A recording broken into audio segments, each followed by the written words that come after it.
আমি প্রধানমন্ত্রিত্ব চাই না, আমরা দেশের মানুষের অধিকার চাই।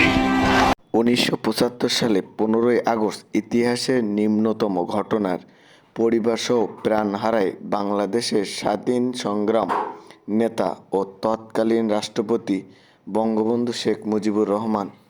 তার 50তম মৃত্যুবার্ষিকীতে তারকারা সামাজিক যোগাযোগ মাধ্যমে শোক প্রকাশ করে বার্তা দিয়েছেন।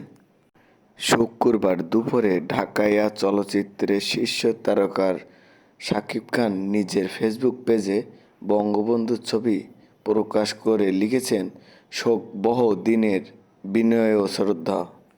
অভিনেত্রী নাসিফা ধানমন্ডি 32 নম্বরের ঐতিহাসিক সিঁড়িঘরে ছবি শেয়ার করে লিখেছেন, বিনয় শ্রদ্ধা। আজমেরি হক বাঁধন গত বছরের একটি শ্রাদ্ধপণ পোস্ট করে পুরনো শেয়ার করে তাকে লিখেছেন, বিনয়ী শ্রদ্ধা।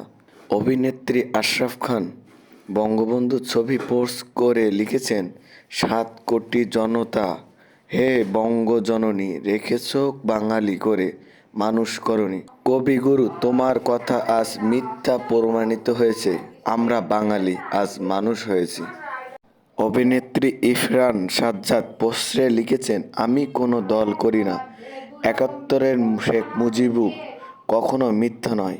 শেখ মুজিবুর রহমানের ছবি পোস্ট করে জাহেল আলভি লিখেছেন, কেউ মানুক বা না মানুক, আজ শোক দিবস, বিনয়ী শ্রদ্ধা ও ভালোবাসা।